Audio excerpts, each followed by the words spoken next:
Je vous présente mon deck Néo Dédale. Donc comme il y a eu du nouveau support, mais qu'il n'est pas encore disponible pour l'instant, je me suis dit que j'allais vous montrer le deck que je joue actuellement.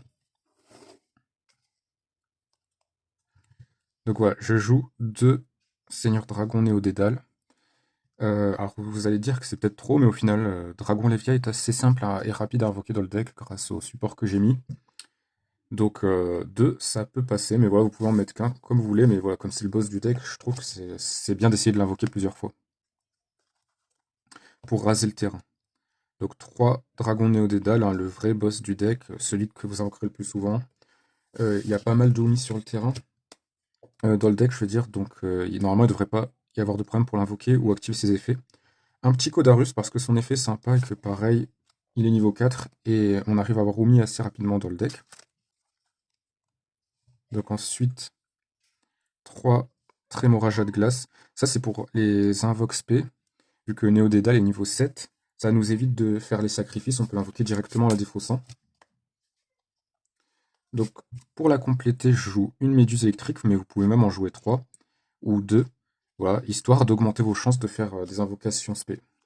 En parlant d'invocations spé, de Karyushin, pour empêcher l'adversaire de faire des invocations spé, euh, en dehors des monstres hauts, bien sûr, mais voilà, ça peut ralentir son jeu, c'est toujours pas mal de l'avoir dans le deck. Et la carte fonctionne très bien avec Umi, évidemment. Ensuite, en carte alternative, une méga baleine forteresse pour que tous les monstres sur le terrain puissent attaquer. En plus, elle est niveau 7. Une Yorishiro pour aller chercher Umi, et une Maiden si on a une Umi en moins sur le terrain. Un guerrier de l'Atlantide, parce que il faut avoir une terraformation pour chercher votre Umi. Vous pouvez même en mettre deux. Et justement, moi pourquoi j'en ai mis qu'un? Parce que niveau pioche, je mise plus sur Mulcharmy. Voilà. Donc à vous de voir, vous pouvez le remplacer par une autre carte, mais c'est important de pouvoir piocher rapidement dans le deck. Un Saumon Roi de la Terreur, une carte normale à 2400 d'attaque, niveau 5, mais celle-là je la joue surtout parce que avec la piège Karyushin, on peut faire l'invocation d'un monstre normal en plus de l'invocation de monstre Umi. Donc c'est une invocation gratuite, et je le joue en une fois pour éviter de le piocher trop souvent. Même voire pour ne pas le piocher du tout. Ensuite, 3 océans légendaires, et la carte la plus importante du deck, franchement. Et avec notre océan légendaire, une terraformation. Et 2 sonars de poisson pour aller chercher nos monstres de niveau 7. Donc cette carte fonctionne parfaitement avec le dragon des dalles. Allez envoyer au cimetière notre barrière de glace pour aller chercher dragon des dalles. Donc ça c'est pour les chercheurs. Ensuite, au cas où Umi ne suffirait pas, attaque furtive des mers, je la joue en 2 fois. C'est largement suffisant, en général j'arrive à la voir rapidement.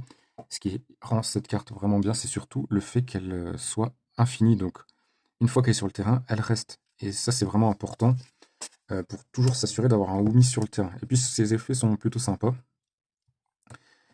Alors, attaque furtive des mers, pourquoi je la joue? Parce qu'elle protège les monstres hauts de niveau 5 ou plus. Donc parfaite aussi avec Dragon Dédale. Ensuite, vous avez le choix, soit Infinite Impermanente, soit Impulsion Dominus. Moi, je joue Dominus parce que c'est un deck haut, donc elle fonctionne très bien. Voilà, histoire d'empêcher les invocations spé de l'adversaire. Barrière chat de glace, cette carte est absolument incroyable pour aller chercher Dragon Dédale, et en plus son deuxième effet est vraiment cool, donc moi je la joue en 3 fois. Vous pouvez la jouer qu'en 2 fois si vous voulez, mais moi je trouve qu'en 3 fois elle fonctionne très bien. On est sûr de l'avoir, et son deuxième effet est vraiment cool. Un récif sombre de Karyushin, voilà, pour nous garantir des invocations spé, et elle fonctionne aussi très bien avec Dragon Dédale.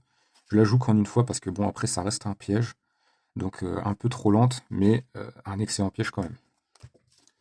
Pour l'extra deck, 2 monstres X6 de rang 7. Vu que Néo-Dédale et d'autres cartes envoient souvent Umi au cimetière pour activer leurs effets, au final ils retrouvent rapidement leur niveau. Donc voilà, vous aurez des chances d'avoir souvent des monstres de niveau 7 sur le terrain.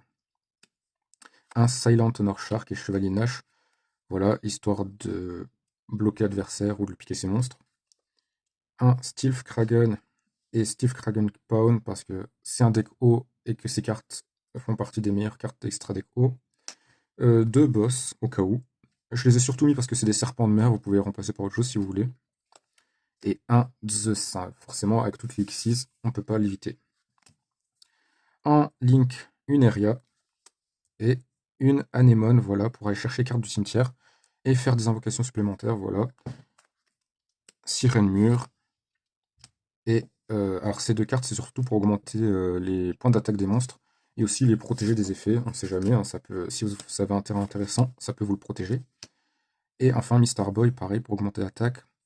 Et World Sea Dragons et Atlantis pour protéger ton terrain, ou raser le terrain plutôt, devrais-je dire. Et cette carte, justement, a un peu le même effet que Dragon Néo Dédale, donc je me suis dit qu'elle fonctionnait plutôt bien dans le deck, pour ce qui est de la stratégie de détruire tous les monstres du terrain.